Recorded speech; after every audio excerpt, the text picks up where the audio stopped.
Hey everyone, welcome to a new episode of Another Diamond in the Jukebox.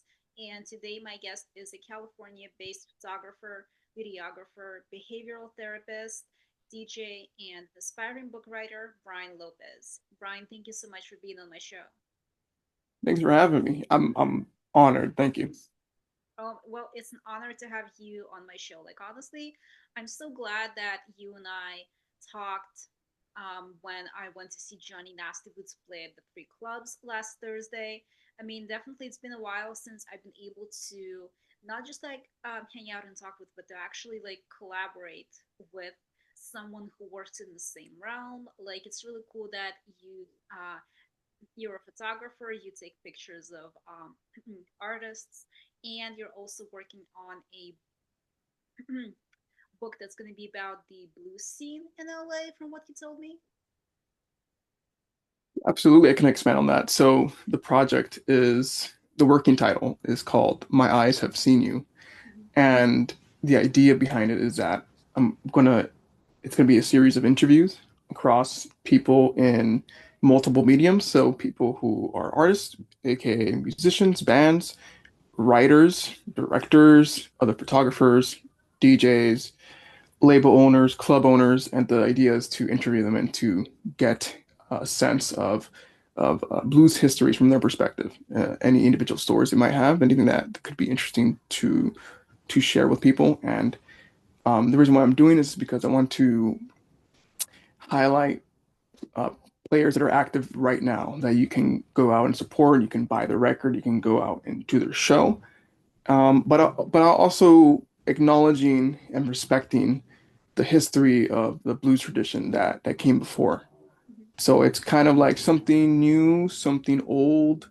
I'm not specifically kind of boxing myself into straight blues. I think there's a lot of people on my list that are pretty alternative.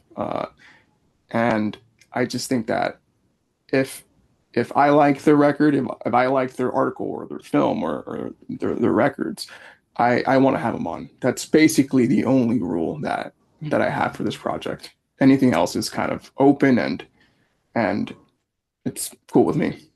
I see.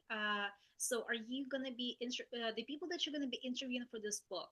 Are they going to be mainly from the Los Angeles music scene? Like, are you going to be interviewing like local LA bands, or do you have like a wider spectrum of people that you have in mind? It's going to be worldwide. I have people already lined up from the UK. I have people lined up from LA. I interviewed someone just yesterday from Denver, Colorado. I'm going to be interviewing someone from New Orleans, someone from New York. I I have someone I want to interview from Africa and another person from the Netherlands. So it's a worldwide project, and it's going to be interesting to see how the schedules line up and how we can make this happen. Interview wise. But I plan to do it, and I plan to go 100% commit and meet them where they're at. Hmm, I see. Well, I mean, yeah, that is definitely really cool, and I'm really looking forward to seeing the book when it comes out.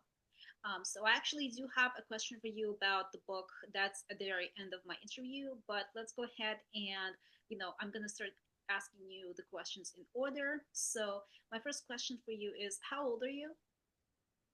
28.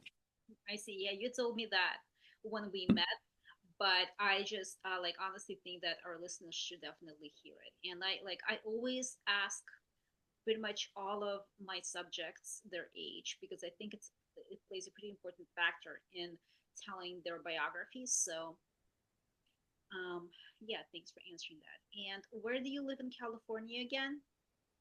I live in, I want to say it's like a little more north of LA, kind of probably 10, 15 miles away from Hollywood. Probably like I would say like 10 minutes away from downtown LA. I see. Yeah, and what's the area called? I'm near an area called Vernon, Southgate, Cudahy. Oh yeah, I know where that is. I have actually interned in Vernon a long time ago, back in 2014. I was trying to get into the fashion industry back then, and I had my very first fashion internship in Vernon and Oh Smith. wow. In fact, I had to commute there all the way from Westchester because that's where I lived back then. Hmm. So it was, I'd say maybe like an hour and a half commute onto Wow. campus.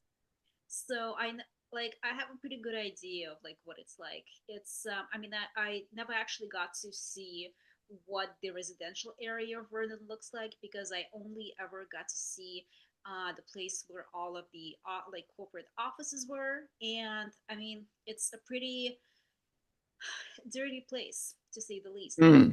there's a lot of trash around there. I mean, they could definitely stand to build some better buildings.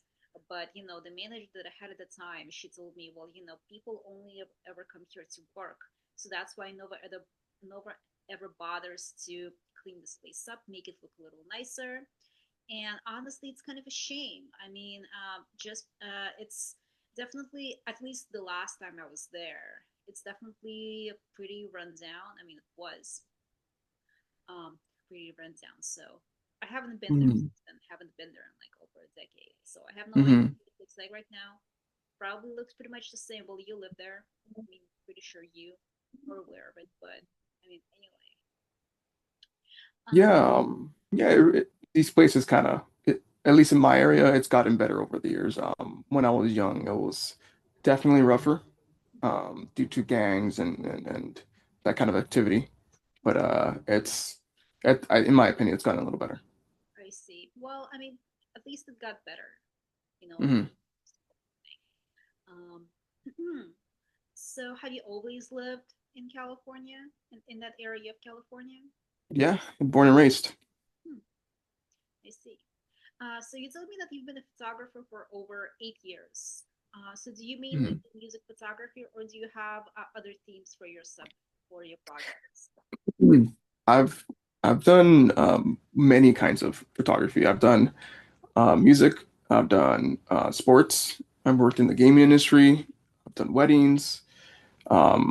Outside photography. I've shot for models. I've unfortunately shot for influencers.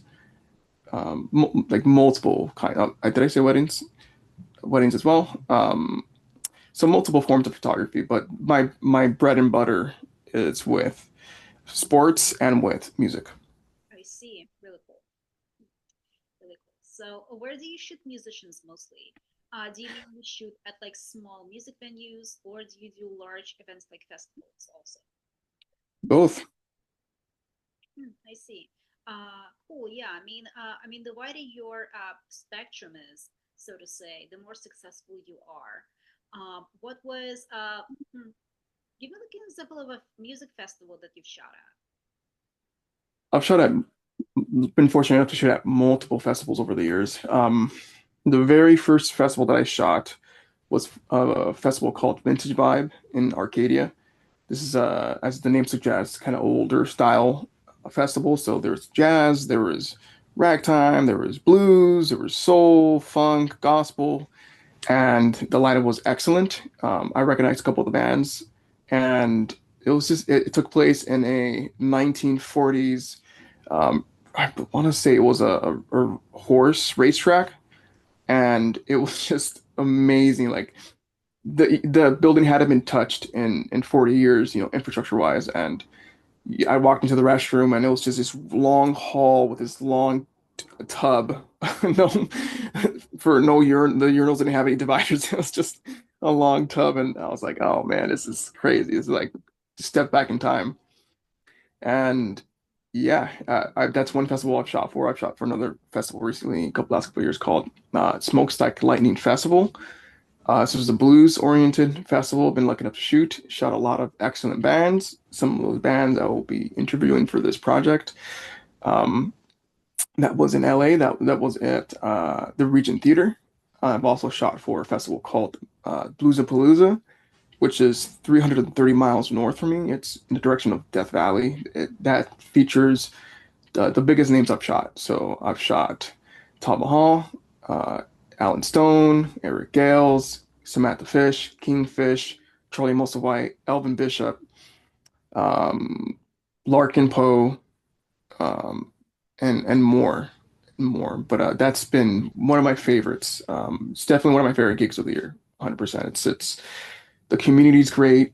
There's no traffic. The town full of drinkers. They don't smoke. It's in this place, it's at Mammoth Lakes. It's 10,000 feet elevated. So, and it's also a heavily forested area. So there's no smokers. They're all drinkers and just down to earth, chill, great crowds. Music is great. It's outdoors and air is so fresh and crisp. It's unlike anything you'll smell here in LA. So some of the festivals that I've shot for, and it's always a pleasure. Getting exposed to new artists, new bands, new records, meeting people, traveling. It's always a pleasure, and it's a privilege that I take very seriously. Well, I mean, you have a seriously cool job, so it's no wonder that it's a job that you take very seriously. As every single job should be taken seriously, but I mean, especially something that you love and something that you enjoy doing. I mean, I definitely know where you're coming from, considering the fact that I'm running my own music podcasts. So, and I definitely take that very seriously. So, out of all of the artists that you just mentioned, the ones who performed at this festival, the only name that I recognized was Samantha Fish. I Mm. actually follow her on Instagram, and I've heard so many like I've heard some things about her. She seems like an outstanding artist. She seems like she's very notable. I have yet to check out her music.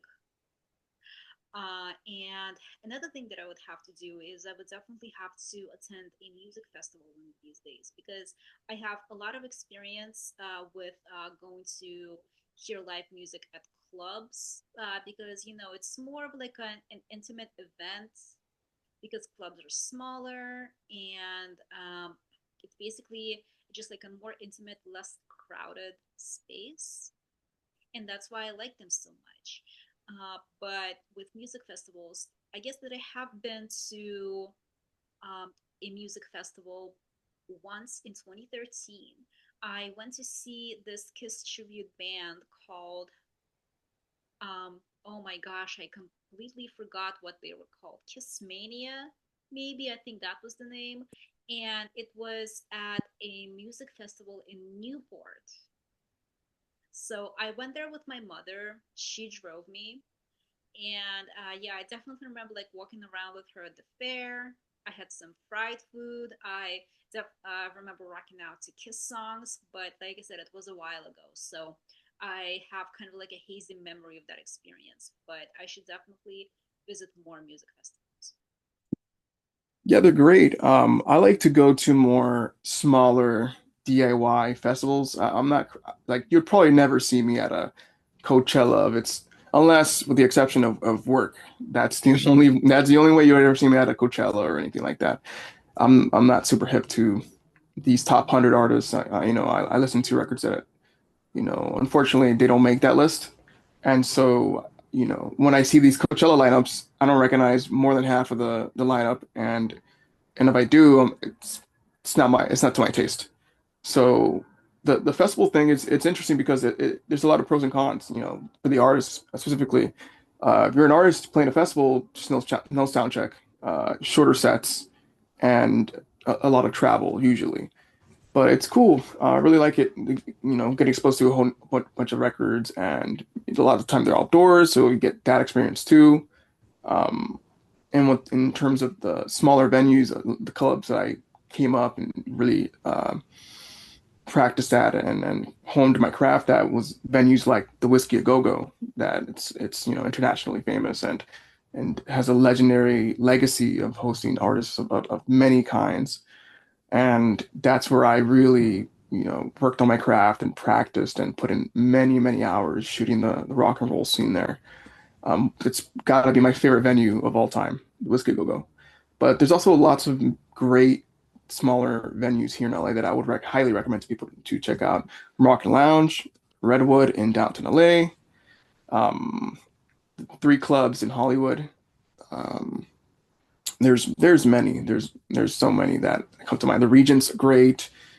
The Terragram Ballroom. Those are the ones I can think of right now. But I typically like a show. If I'm going to a show, not a festival, I like the smaller, more intimate venues. They're easier to sneak in your camera equipment. If you're unofficially shooting band, the sound is better. The crowds tend to be better. I just prefer that experience over like stadium shows. They can be cool too. They can be cool, but they tend to be so incredibly expensive. The whole parking situation could be a thing, and it's just sometimes sounds not great. But aside from that, I prefer definitely the smaller venues for sure.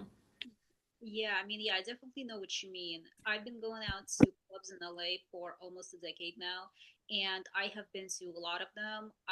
The Whiskey A Go Go happens to be my all-time favorite. The the second favorite would probably be Maui Sugar Mill Saloon at Rosanna. Actually, I feel like for me, the whiskey and Maui Sugar Mill are like tied for first place. I definitely love the Viper Room, the region, the Redwood Bar. The Redwood Bar, unfortunately, is located kind of far from where I live. Like I said, I don't have a car, so I either rely on public transportation or I take an Uber. And Uber charges can definitely add up. So Hmm. the closer the venue is to me, the easier it is for me to get there. But yeah, absolutely. All of those places that you just mentioned, I mean, LA has some really great clubs, and visiting them is always such a great experience, no matter how many times I've been to the whiskey. And I have been there more times than I can count already. I've been going for the past 8 years, and I swear to God, it never gets old.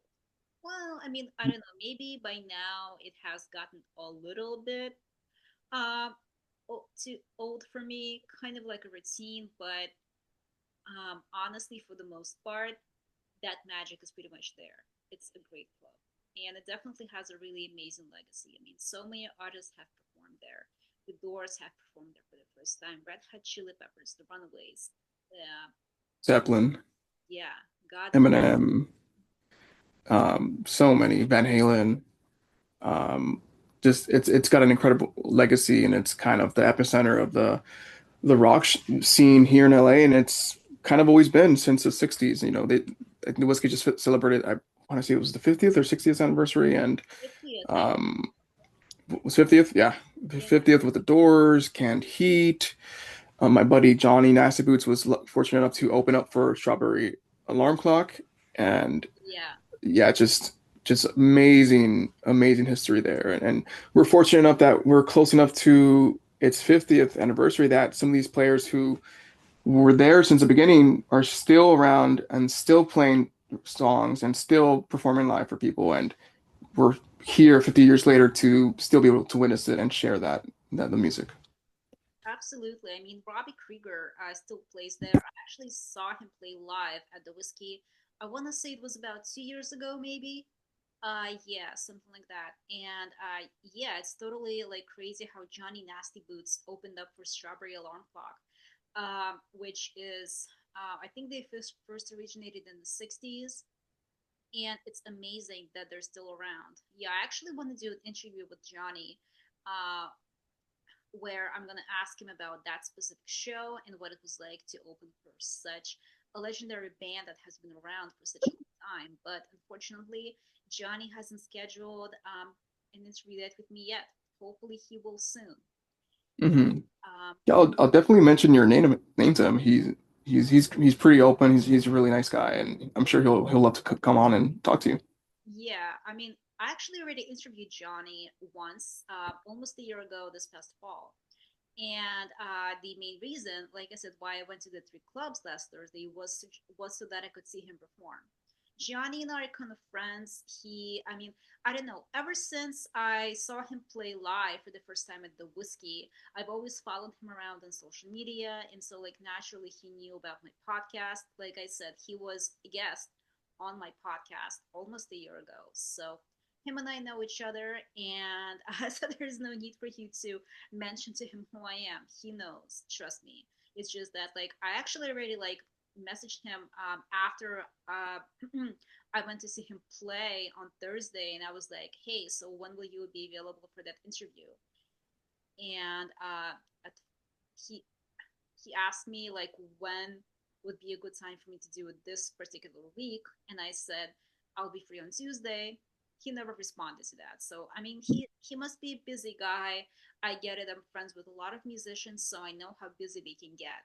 And that's kind of like sometimes what sucks for me, like when it comes to my podcast, because um, the the artists that I want to interview, the people that I reach out to, they don't always have the time to do an interview with me, and that's kind of sucks because for the most part, they kind of sort of end up like sitting on my butt, doing nothing, just waiting for them to respond. Yeah, so hopefully Johnny responds to that interview request soon. Um, so anyway, on to the next question. So do you mainly shoot in Los Angeles, or have you photographed artists in other cities and states? I've been fortunate enough to be on the road a couple times, and so I've shot all over the U.S. Um, I've shot in Denver, Colorado. I've shot in New York. I've shot in Chicago. I've shot in Champaign.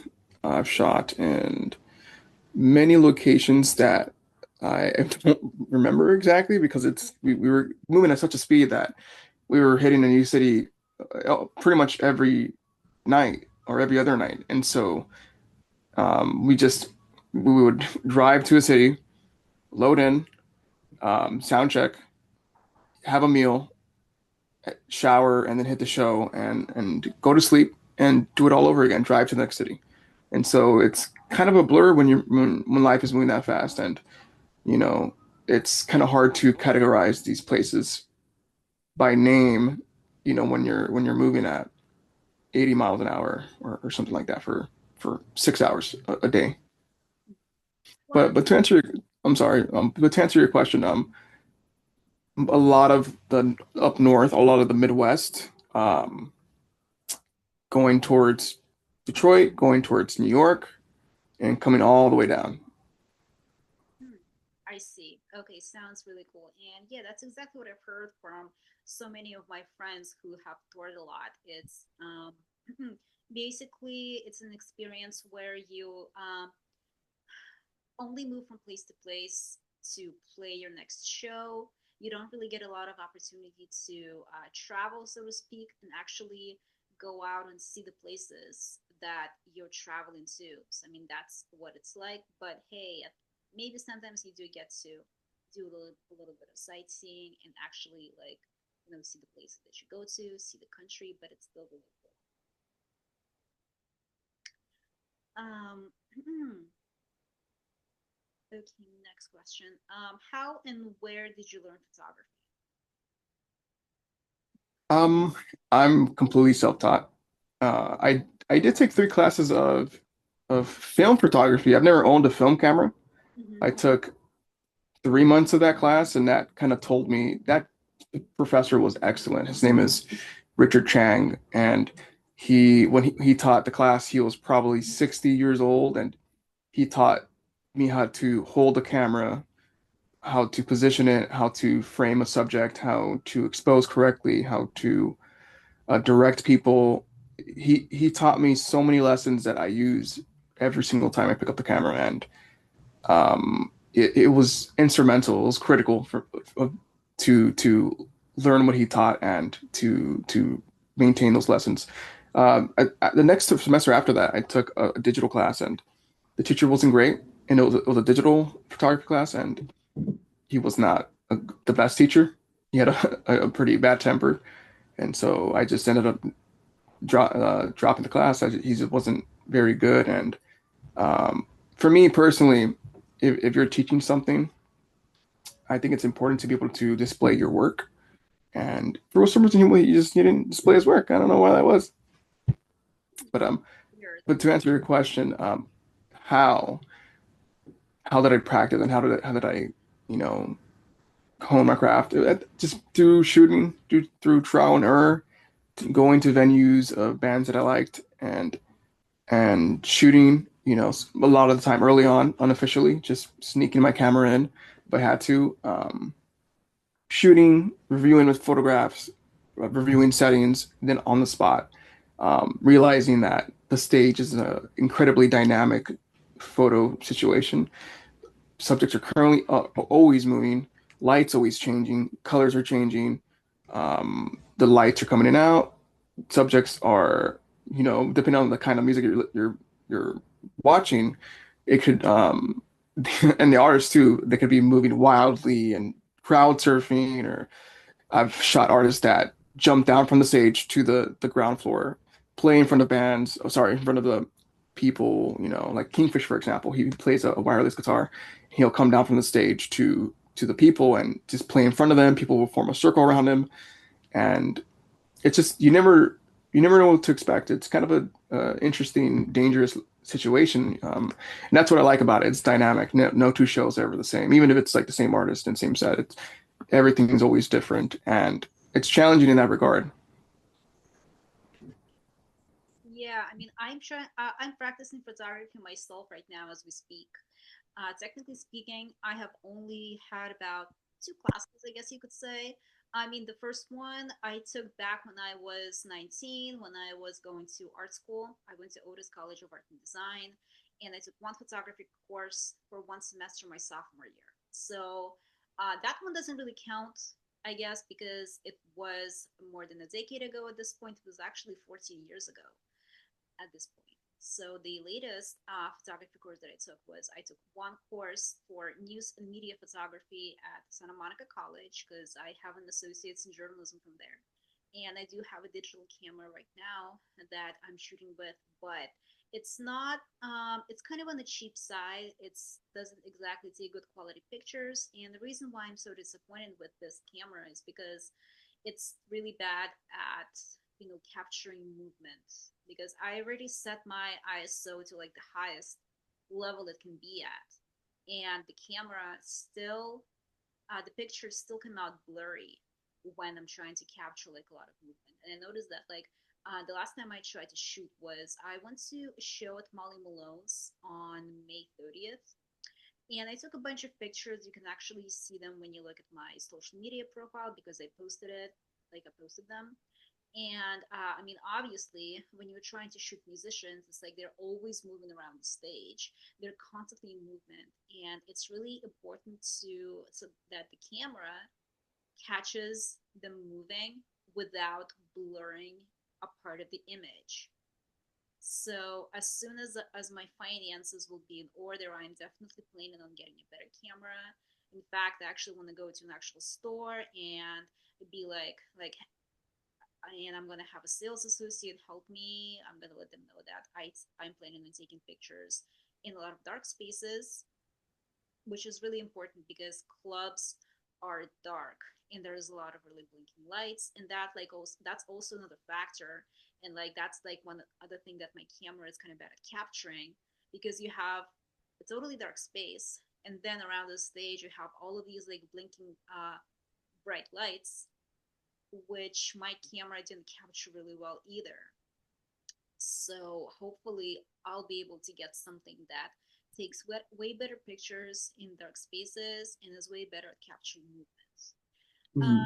And yeah, there's definitely a lot of action when it comes to shooting place in club spaces. I've also known a few artists who like literally at one point they come out into the crowd and then they play amongst the crowd, and it's always a really fun time when an artist does that. In fact, one time a friend of mine who plays in a band, one time he literally got on the table in the club, and he was just sort of like wailing on his guitar and like doing this really incredible guitar solo, and it's so much fun to see that. That was a few years ago. Yeah, I've seen some wild stuff. I was at a DIY festival last year, and this band got up to the bar, the counter, and he hopped to like the pipe work, and he Uh-huh. was just dangling his feet with the guitar. He had a wireless guitar set up, and he was just like swinging like a child. Like Oh my God. And yeah, it was so dangerous. Like he could have fallen at least 7, 8 feet. It was so dangerous. But Minutes. So he got into the I, pipework. He made the pipes that are like, like right below the ceiling. yeah, because he hopped to the counter, the bar counter, Uh-huh. and he reached for some pipe work. And yeah, he was just kind of dangling on it, and yeah, it's kind of a wild moment. Yeah, definitely Um, sounds wild. I mean, he's like he didn't fall. Also, yeah. really, really cool trick that he can actually play his guitar while like hanging upside down, basically. Hmm. Oh my God, like a bat. Yeah, yes, Yeah, waiting for that to happen. I see. So did you, by any chance, also study like journalism? No, it's funny because I'm just I'm just going right into it. Not much training or practice at all, really. When I'm conducting these interviews, it's really important to me to do my due diligence and to find as much interesting information I can on the subject and to so I can inform my questions. And yeah, I've kind of been getting to some good places. I've had some really good conversations recently. I've interviewed two people so far. I interviewed Frankel Ziza of Handsome Carnivore at his place recently. I also interviewed Stefan Lear out of Denver, Colorado, just yesterday, and it's been really interesting because I'm completely new to this thing, and the only training I got was watching a YouTube video and reading an article online. But I think coming prepared with a lot of questions that you deem interesting that are well informed, that isn't any kind of fluff. I don't want to. I'll never ask a question like, "What's your favorite color? What's your favorite meal? Do you like cats? Do you like dogs?" Like, I'm never gonna ask. I'm never gonna waste an artist's time with questions like that. Um, the way I'm structuring these interviews is, obviously the introduction, synopsis on this, artist, whether director, writer, what have you, and asking them about their work and the inspiration behind it and their intention. And then the second half of the interview, it's a little more open, but it's also directed towards blues music and the history of it. And so it's interesting because it kind of comes the way I'm structuring is like kind of intro, getting breaking the ice, getting to know the person and their work, and then I segue into the blues and we've got into some really interesting conversations, even like philosophical. And like just yesterday, we were talking about with Stefan Lear, the use of AI in music and these AI bands. And I've been I use Spotify pretty heavily. That's like my main platform for music, and almost every week that playlist refreshes every week on Sundays. Every week I'm getting recommended at least one AI artist, Mhm. and it's a shame because that's a to me that's a it's a very powerful tool to discover new bands. And I can't tell you how many times over the years that I've discovered a new band because of Spotify Discover Weekly, and I'll listen to the record, become obsessed, find out they're local or they're up and coming, ask them if I can shoot them, and when you're asking these smaller bands, up and coming bands, there's a higher likelihood of them responding to your DMs or your emails, just because they'll take anything, and they tend to be very grateful and down to earth, and so it's worked out for me in that way. Um, but that's one aspect of it. But the interviews, excuse me, have been really fun, very informative. I've been doing this thing where the intro, the getting to know the person, talking about the blues, and I'll cap it off if they're a musician. I'll cap it off with a performance of a song of their choosing, blues or not. And the first song that was performed to me was "Car Hissed by My Window" by Mr. Robbie Krieger, Mhm. which was the song that introduced me to the blues Nice. by the first band that ever hired me as a photographer. And that he was my first interview because of that. And so it was kind of a full circle moment right away, which I thought it was really interesting. And The performance was amazing. Um, the setup for the interviews I'm conducting, if they're in person, is very simple. It's a tripod, it's a camera with a Rode NTG mic on top. Mhm. It's the mic that I'm using now, which is a podcast mic hooked directly to my phone, so I can get that crisp audio. And that's it. And if the room needs lighting, I did buy this LED light that I can hook up to. I haven't needed it yet, but the option's there. But overall, the equipment's very light. It's very portable, very easy to set up, and it's very simple. And I've been getting some cool results with it. And the interviews have been so far, only two, really great and informative. You know, I'm so new to the thing. I'm just trying to do my best to, again, just do my diligence, ask interesting questions that maybe the subject has touched on briefly that I found really interesting, and I'm trying to find a way to rephrase questions that give me more context and more detail, and just trying to get to somewhere real and somewhere honest and something kind of something interesting to me. Um, and it's been going really well. As having these musicians, especially with their instruments in their hands, it's great because if they're talking about Chicago blues or hill country blues or Delta blues, instead of just kind of talking to me about it, they can just plug in, or if it's acoustic, just play, and they could showcase the technique or the song that inspired them or a piece that they're working on.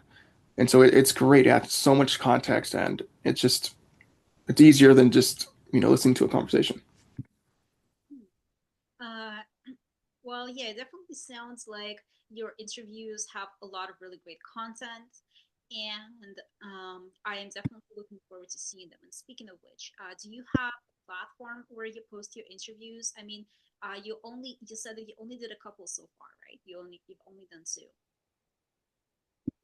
Do you mind repeating your question one more time, please? I see. So, do you have a platform where you post your interviews?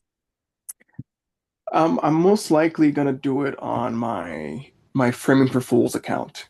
I see. It's I was wondering if I should start another account to kind of share this, but maybe not. Maybe I will. It's kind of up to be determined. As of right now, I'm just thinking about posting clips from that second portion of the interview I explained, and probably posting, I don't know, a minute or two of it. This this kind of video content, it's not a 15-second reel. It's not TikTok worthy. It's not gonna go viral. It's not that kind of content. So it's gonna be what it is. It's gonna be a portion of a conversation that I think is interesting, that is talking about something real and something historically important to me. And so that's what I'm going to be posting, whether it's a minute, 2 minutes, 3 minutes, up to 5 minutes. I want the context, and I want people to know the kind of conversations I'm going to be conducting with these people. And it's not going to be, again, what's your favorite color? Do you like dogs? What meal do you like to have? Like, I don't want to be asking, I'll never ask anything like that. So get, I want to show people the kind of questions and the kind of conversations we're having. So maybe, yeah, maybe someone who I've messaged sees it, and if they're on the fence, they can see, okay, like these conversations are worth my time, and I'm gonna, I'm gonna accept the offer for an interview. Yes, no, wait, basically what I meant was, uh, where can I watch like the full length interview? Do you have a YouTube page where you post them or something? Hmm. I post all of my recorded interviews on a YouTube account. I promote them on my Instagram page and also on my, the Facebook page that I use for like my everyday life postings. But I always share the links. So because I feel like YouTube is probably the most convenient platform to view video content. Yeah, Hmm. at least it's the only one that I can think of. So yeah, basically, where would I be able to watch your full length interviews? Okay. It's gonna be on YouTube for sure. the question is whether if I release these interviews prior to the book being out or not. I think if I release these interviews prior to the book coming out, I think it's just kind of devalue the book, and it's just gonna remove some of the mystery that's gonna be with the book because I'm gonna be uploading these small clips to my Instagram, Framing for Fools, and it's just gonna be a small portion of about an hour long interview, and I don't know. I just think that watching and listening to a conversation will always be easier than going out and buying a book and setting aside time and attention and to be referential to this book. So I think if I show my hand before I put out the full project, I think it's gonna, I don't know, I think some people might check in for an artist they like and then check out. I don't know if they'll return and purchase the book and support what I'm doing. It's something I need to reflect on and think deeply about. But what I will be uploading is the performances they do for me. I've had a person do a song called "Cars by My Window" by The Doors from their "L.A. Woman" record. Mhm. I had Stephen Lear perform a song called "Green Eyed Lady Blues," which is just more or less a straightforward blues. And I think those performances I am going to put on the channel prior, just to kind of get people excited and to to kind of give them a taste of the kind of music and the kind of artists that they are. I think that would be a good teaser to the interview to kind of base like, okay, this is why I had him on. This is why I'm interviewing this person because I really believe in what they're doing. I see. Okay, so basically, you don't think that you publishing those interviews before your book is published, you don't think it would be like good publicity. You basically think that it's Yeah, going to have the opposite effect. yeah, I need to think about it deeply. I also need to talk to people about it and see what's the best move in that regard. Time will tell. We'll see what I end up doing. Maybe I'll start a Patreon and that'll be an alternative route to all the interviews and the performances in that way. Mhm. So if you're really serious about it, you can bypass the book and pay for everything in one go. And it's video, it's audio. You can take it on the go. You can listen to it on your drive and consume it that way too if you want. I think something like a Patreon is I think a better option. I think it's more inclusive and I just think the YouTube is a great option for exposure and such, but I don't know how it's gonna help or hurt the sales of this book that I'm working on. Hmm, I see. Speaking of which, when is your book gonna come out? That's a great question. As of right now, I don't know. I want to accumulate a lot of interviews, and it it's going to be more of a feel thing, whether I feel satisfied with the group of artists and bands and directors and writers that I've interviewed, and if I'm personally satisfied with what I have, the work that I've done up to that point, then I'll just call it time and find somewhere to print out these pages and the cover and just put it all together myself and launch. So I don't know. I'm giving myself 12 months for this project, start to finish. Mhm. And so we'll see where I'm at in 12 months. By the end of this week, I will have conducted 4 or 5 interviews. So I'm kind of going at it at a pretty quick rate. Um, I've messaged probably at this point probably 40 people for this project, and I want to say 15, 20 have reached back. And so we'll see if how the progress is going and how the interviews are coming along and how that goes. There are more people that I want to reach out to, but that'll come later because if the band is bigger, I want to have something to show for it. I want to have at least I don't know like 20 pages, 25 pages, so they can get an idea of what the final product is going to look like, up to that point. So I have a higher likelihood of landing an interview with someone bigger, someone legendary, hopefully, like Oh, this guy. oh yeah, that would, oh my gosh, that would be awesome. I mean, I actually have reached out to Robbie Krieger before and I asked him if Hmm. he wants to be on my podcast, but unfortunately he never responded. One Mm. person who did respond to my request was Glenn LaFerman. He was Mm. a legendary photographer. I believe that he took pictures of rock stars in 70s, 80s. Like I said, I need to do Oh more my God. on this. I, You know what? Let I me. gotta, I'm gonna have to talk to that guy too.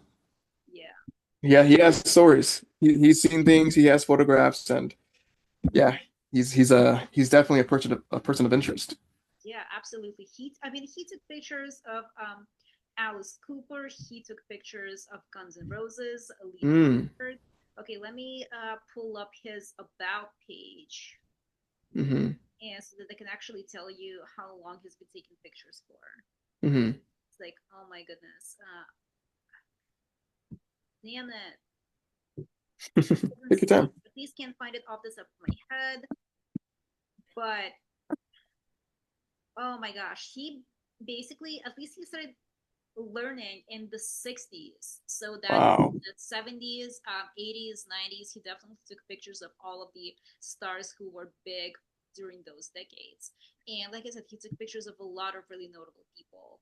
He Wow. has responded to me, like when I asked him, like when I initially asked him, like, hey, can I interview you for my blog? And then send him the link to my page. He said okay. So I came up with questions for him, and unfortunately he never responded to that. And like I said, I hate it when that happens because I do Hmm. have some artists that I reach out to and I never end up hearing from them. But then Hmm. I also have artists that I reach out to and they do respond. They're saying like, yeah, I would love to, but then we never actually end up setting an actual date. So it can get pretty frustrating, but hopefully Glenn will respond to me one of these days. However, excuse me. Hmm. One really cool thing that happened recently was that he wished me happy birthday this year. My birthday Oh. is June 10th, Um, and he's mhm. my friends on Facebook, and he posted on my Facebook page. So when that happened, I was like, wow, that's really cool. Maybe it's like a good omen or something that this year is Yeah, better. there's a chance. Yeah, obviously, but mostly I was just like, wow, this is so cool. Glenn LaFerman, Mhm. Yeah, wished me happy birthday. that's amazing. There's this photographer that I really want to talk to. His name is Henry Diltz, and he was a longtime photographer for The Doors, and he shot Hendrix, and he shot so many incredible and iconic artists. And again, he's one of those guys. He's been doing it for so long. His photographs are incredible. He shot the cover for oh man, what's that the record the Morrison Hotel photograph. Oh my He shot that incredible photograph, great idea, just amazing execution. It's a perfect photograph, and he's again like he's like the photographer you just mentioned. He has stories, he has photographs, and something a problem that I found with my project is that I'm a photographer, been doing it for 8 years. I've accumulated hundreds and hundreds, not thousands of photographs over my time. But even then, I haven't photographed everybody who I want to interview. It's just not geographically or physically possible. And so what I'm going to do is I'm going to showcase other photographers' work via the artists who send me their favorite photographs they've been taken of. So I'm going to be using that in a way to kind of highlight other photographers as well to kind of show them like, hey, this person's doing great work, true, and you should definitely check it out and support them as well. Well, yeah, I mean, you should definitely do that because that's how you let people know what connections you have. Because when you Hmm. mention those people's work, it means that people know that you have a connection to them. to them. And also, Hmm. you are helping them by showcasing their work. It's kind of like the same thing with me interviewing artists, because if I interview someone, sometimes I do have people tell me that, well, we really appreciate the publicity. But then I also tell them that I really appreciate the fact that they're letting me interview them, because it means more meat for my podcast. At this point, even though that I've only been doing these recorded interviews for 3 years, I am getting more subscribers on my YouTube page lately, but I'm still in the process where I could definitely be getting more views. I could be getting more subscribers, because at this point, like I said, I've only been doing this for 3 years. I only have 36 subscribers now, and they have only recently just started to grow, because only about a month ago, that number was like 20 people or something. So it grew recently, because I'm always asking people. Lately, I've been asking to subscribe to my channel. To speaking of which, I also need to enable the comment option on my YouTube page, because somehow it's been disabled this whole time. I am terrible at technical stuff, because working with it, it's kind of like the boring part of this whole process, because interview someone, that's the fun part, because you get to have an amazing conversation with an artist that you're a fan of, or with someone who's connected to this industry and is trying to also create some sort of a content that celebrates it and promotes it. So interviewing is the fun part. The actual technical stuff is the boring part, and I'm so bad at that. Like, I must admit, I really should get better. But my ultimate goal right now, in order to basically elevate my podcast to the next level, is I want to get into an actual professional studio, because I believe that once I do that, once the quality of the video is better, once I'm actually working with a professional hair or makeup artist, then I believe that that is going to help with the views a lot, because at this point I'm also so sick of, like, no offense to any of my subjects, I love all of the subjects that I interviewed, and I love that, like you, exactly like you, I love the responses that I'm getting. But whenever I look at, like, whenever I post my videos, I'm like, oh my gosh, I so wish that I wouldn't have to shoot via Zoom. And, like, I know that Mm. I can set up like a microphone in my apartment. I know that I can get like some professional equipment, but you also need money for that. And another thing that Hmm. I'm concerned about is my neighbors, because right Mm. now I live in an apartment building with pretty thin walls. And if I were actually speaking into a microphone for like an hour, I would be worried that, like, I would have someone knocking on my door within like 5 minutes and just being like, "Hey, can you keep it down?" Because I know that I always do that whenever I have noisy neighbors.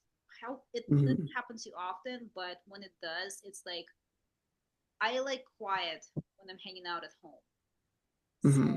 and like I really don't feel like bothering my neighbors, so that's like another aspect. Right. But yeah, Right. basically all of that. Hopefully, I'll be able to get into studios soon. Until then, I'm gonna be posting content. So we're we've been at this for like 56 minutes. Let me go ahead Hmm. and see. Hmm. Okay, so I've asked you 6 questions out of 13. So basically, it's good to know that we're halfway, Okay. and we can get this knocked out in two sessions. You know what? What the hell? Let me ask you one last question, and then, because I like to keep my interviews at an hour's length, because I feel like it's fair to my audience. So let me just ask you one last question, and then we can pick up um, in another time. So what kind of videography work do you do? Um, I've done videography work for a lot of bands. I've done videography work for this band called Effendi. It's this band from this guitarist from Saudi Arabia who plays here in the States, and they're recording their debut record. And yeah, like they're playing rock and roll, they play jazz, they play punk, and basically they had me to their studio, they invited me over, and they had me document their recording process for their record. Mhm. That's nice. And how long have you been doing that for? Not as long as photography, maybe 3 years or so. I see. Yeah, but still, that's a pretty, long time. And what did you say the name of the band was again? Sorry. They were called Effendi. Uh, Ethan? So Effendi. Andy, I see. Thank you. Cool. I just found them. Just found them. Yeah. So they have only a little over 1,000 followers on Instagram. So a new band, but hey, they're followed by Molly Malone's. That's cool. They just performed there earlier in the year. Oh, really? Pretty Hmm. cool. So yeah, maybe I'll come out and Well, see them play. yeah, definitely. Yeah. So anyway, Bryan, thank you so much for being on my show. We'll set up a date for that second interview because I still have like 6 or 7 questions left for you. And I am definitely looking forward to. You said that you also wanted to put me in your book, maybe. Absolutely. I'm trying to get people who are inspired by blues, and you have an appreciation for blues, and I like what you're doing, and I like the passion you have for music, and that you're exactly the kind of person I want in the book.